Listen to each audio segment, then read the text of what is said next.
Bonjour, aujourd'hui on va résumer la séquence numéro 2, environnement de travail logiciel.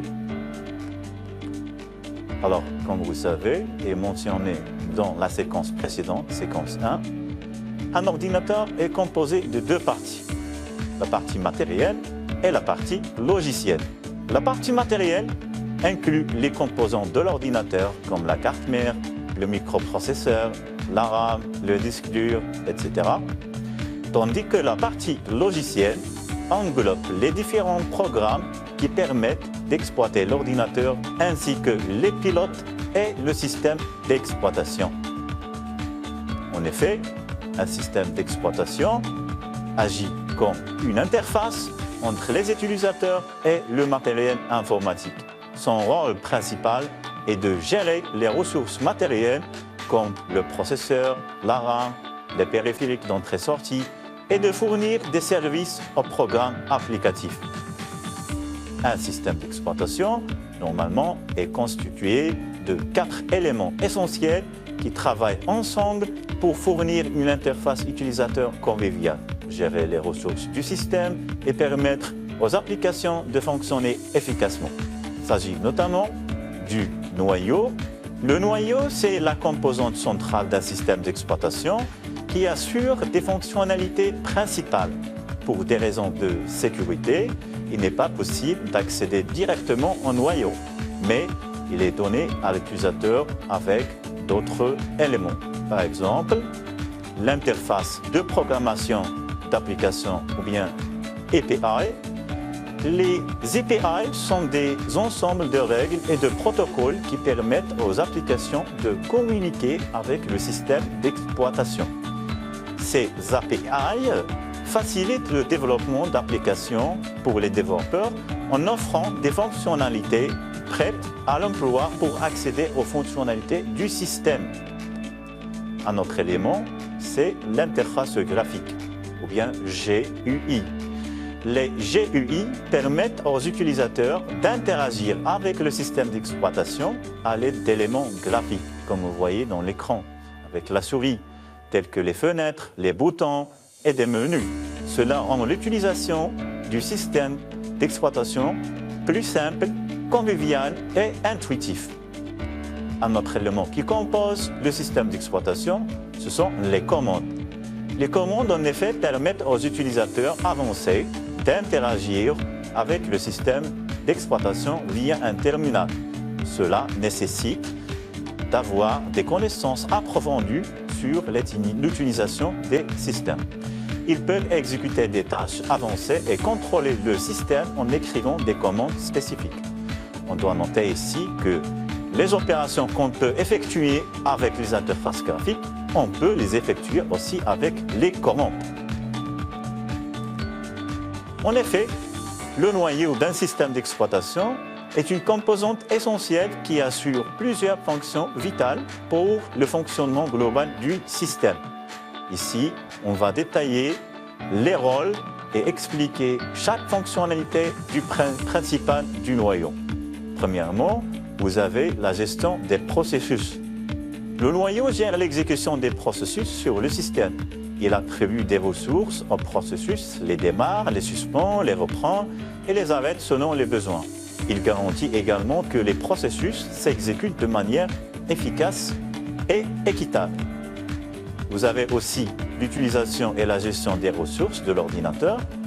Si on prend par exemple la mémoire de l'ordinateur, la RAM, le noyau gère la mémoire du système en attribuant de l'espace mémoire au processus en cours d'exécution et en libérant l'espace mémoire utilisé par les processus terminés.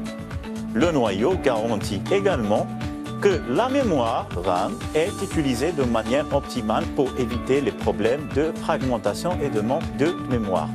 Une autre fonctionnalité du noyau, c'est le stockage et la manipulation des fichiers. Le noyau gère le stockage et la manipulation des fichiers sur le système de fichiers. Il permet la création, la lecture, l'écriture, la suppression de fichiers ainsi que la gestion des autorisations d'accès aux fichiers. Ensuite, on a la gestion des entrées et des sorties. Le noyau gère les opérations d'entrée-sortie entre les périphériques qu'on a vu dans la séquence A, périphérique d'entrée, périphérique de sortie et périphérique d'entrée-sortie. Il contrôle les périphériques, ces périphériques tels que le clavier, les souris, les imprimantes, et garantit que les données sont transférées de manière fiable entre les périphériques 2 et la mémoire. Enfin, le noyau gère la communication au réseau à travers le système et assure la transmission fiable des données sur le réseau, notamment le réseau Internet.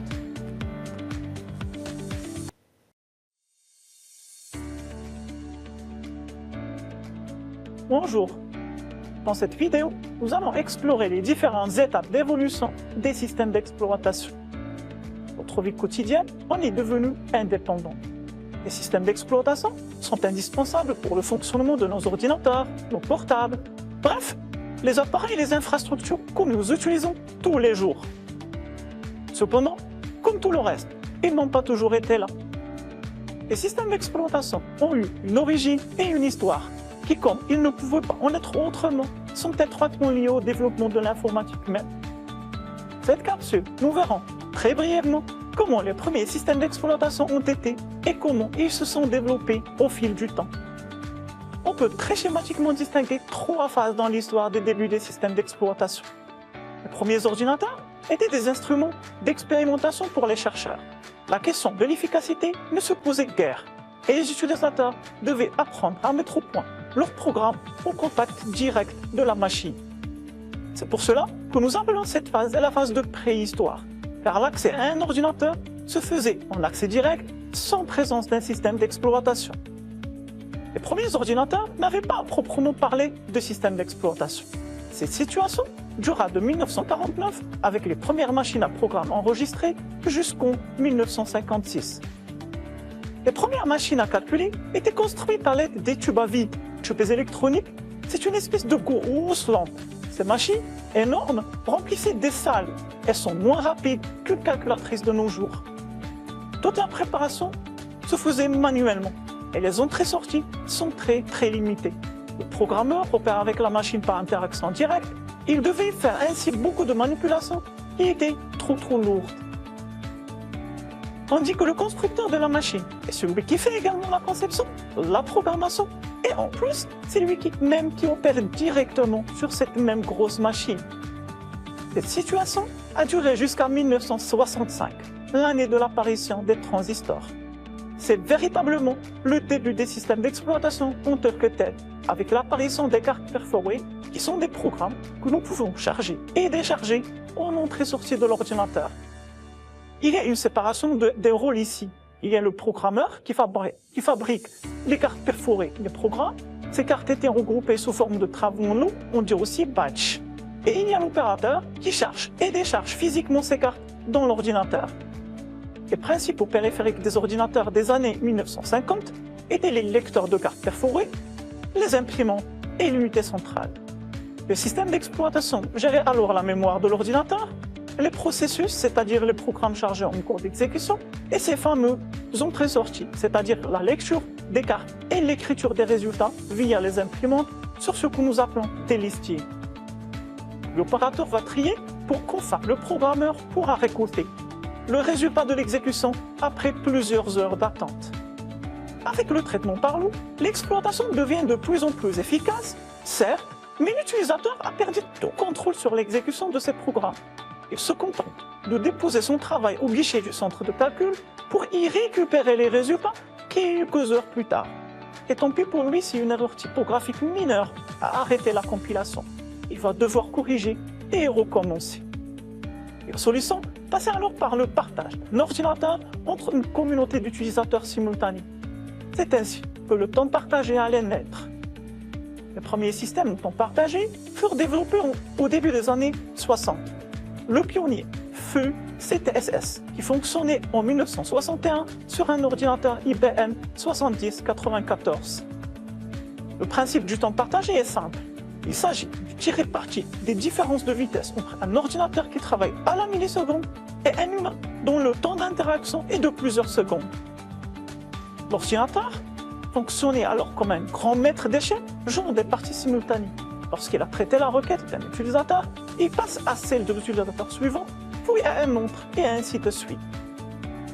La conservation des programmes et des données de nombreux utilisateurs imposait alors de disposer d'une mémoire. Et des terminaux redonnaient à l'utilisateur le pouvoir de déclencher des travaux par la frappe de la commande et de recevoir les résultats de l'exécution de ces travaux. Le principal apport de CTSS fut de montrer que l'idée du temps partagé était réalisable. Et depuis, un grand développement de systèmes d'exploitation a marqué l'histoire.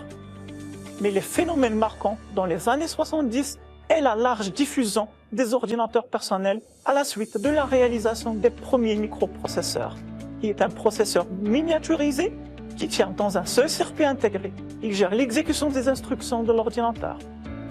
À sa création en 1970, le processeur était capable d'effectuer quelques dizaines de milliers d'instructions par seconde. Aujourd'hui, il en traite plus de 10 milliards par seconde.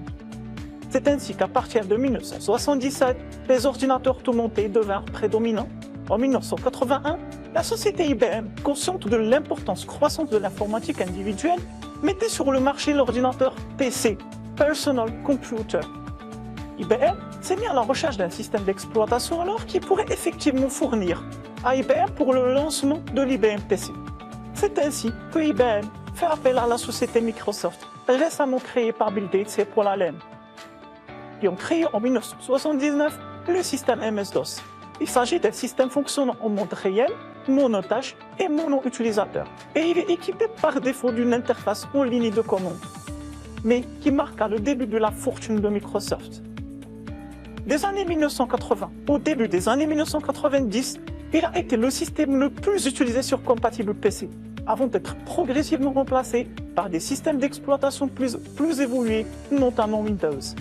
Nous consacrons dans ce sens la prochaine capsule pour faire un retour sur la version et l'effet marquant de cette épopée numérique importante des systèmes d'exploitation et l'évolution des OS Windows. Les utilisateurs et humains que nous sommes ont tendance à vite oublier à quel point nos systèmes d'exploitation ont su évoluer pour s'adapter au plus grand nombre. Autrefois réservé à quelques professionnels et passionnés, l'outil informatique est désormais omniprésent et obligatoire. Sur ce, c'est la fin de cette capsule et au plaisir de vous rencontrer à une autre vidéo.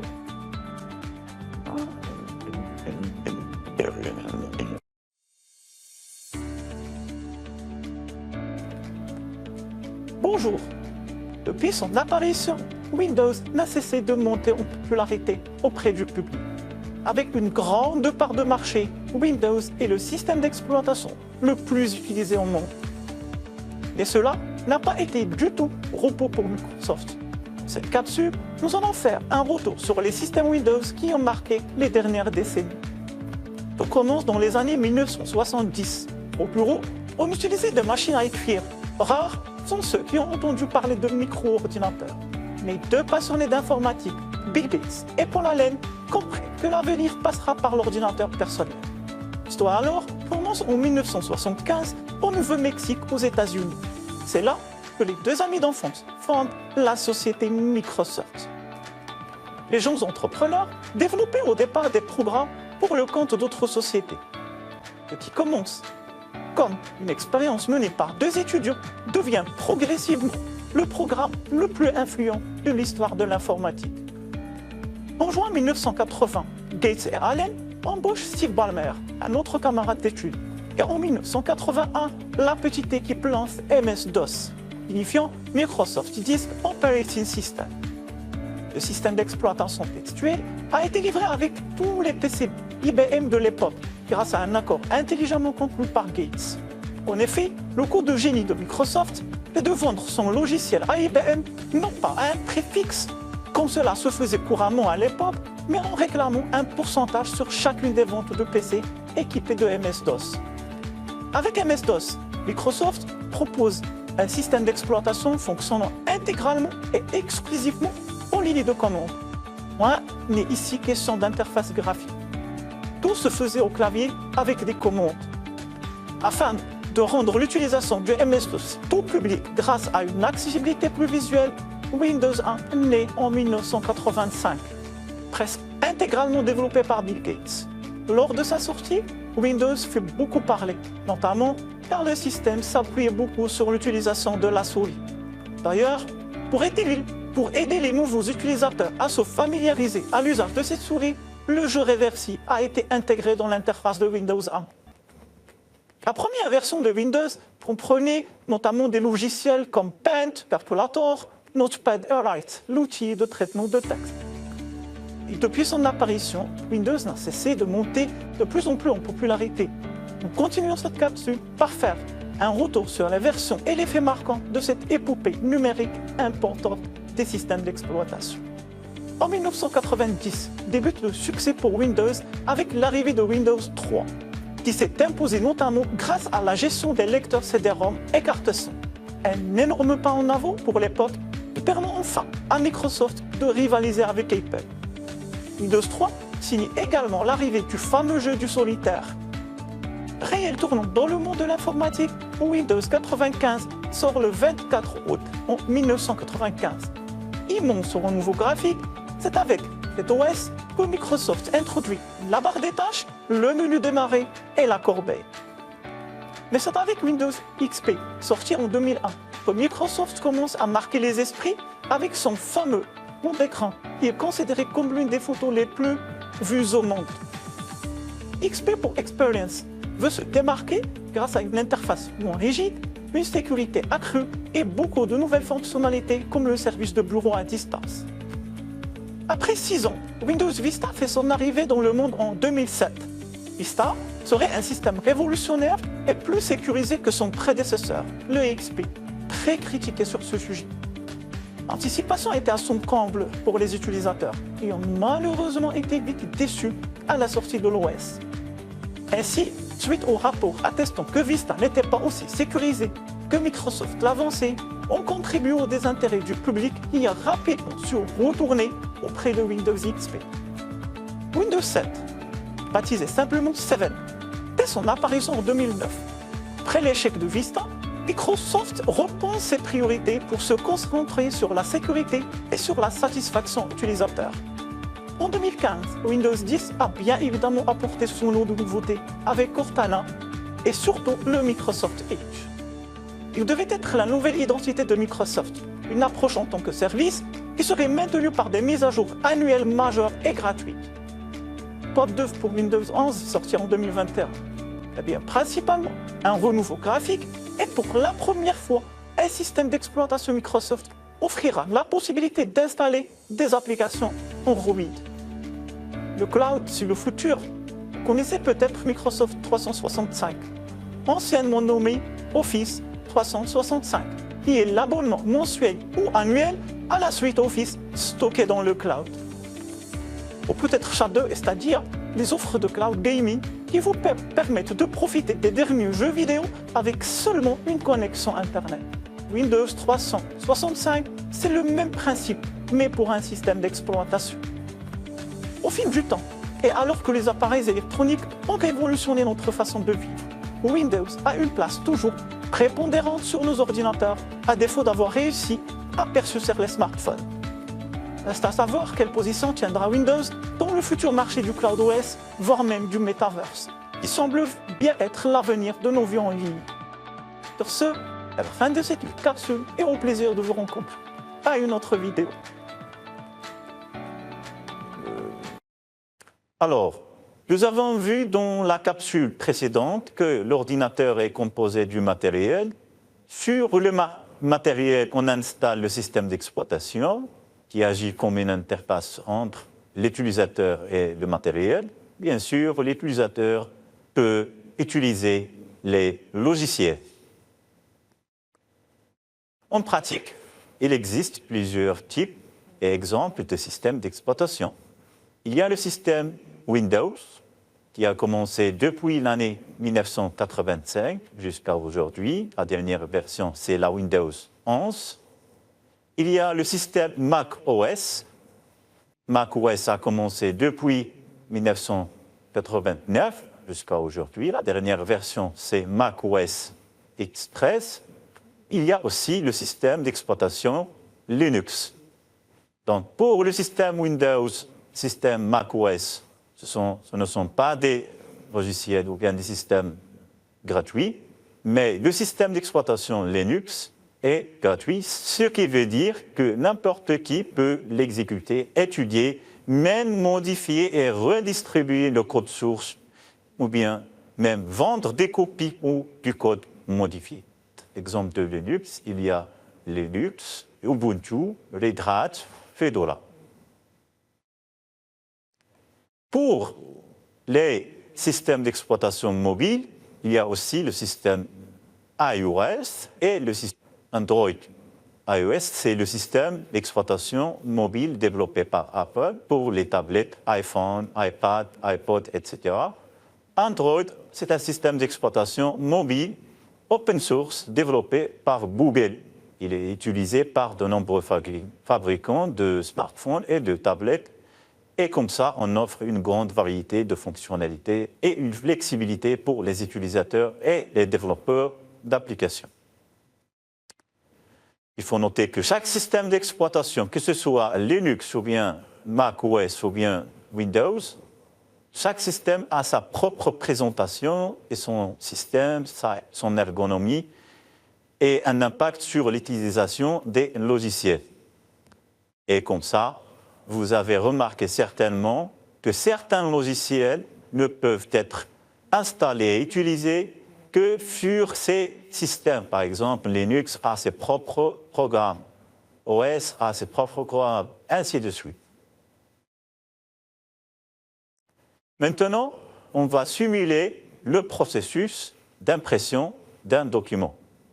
Bien sûr, le système ou bien le processus d'impression d'un document implique une interaction complexe entre le logiciel, le système d'exploitation et le matériel. Le matériel, c'est l'imprimante pour produire une copie papier du document en utilisant par exemple le logiciel Microsoft Word. Ici, l'utilisateur doit tout d'abord ouvrir Microsoft Word et charger le document qu'il souhaite imprimer. Une fois le document prêt, Word interagit avec le système d'exploitation de l'ordinateur. Par exemple, ici, on va utiliser Windows. Pour préparer nos documents à l'impression, le système d'exploitation, ici, va communiquer ensuite avec le pilote d'imprimante correspondant au modèle d'imprimante utilisé. Le pilote d'imprimante convertit alors le document en format compréhensible par l'imprimante, qui est le matériel, en tenant compte des paramètres d'impression tels que la qualité de la couleur, etc. Enfin, le matériel, l'imprimante, reçoit des données et imprime le document sur le papier physique.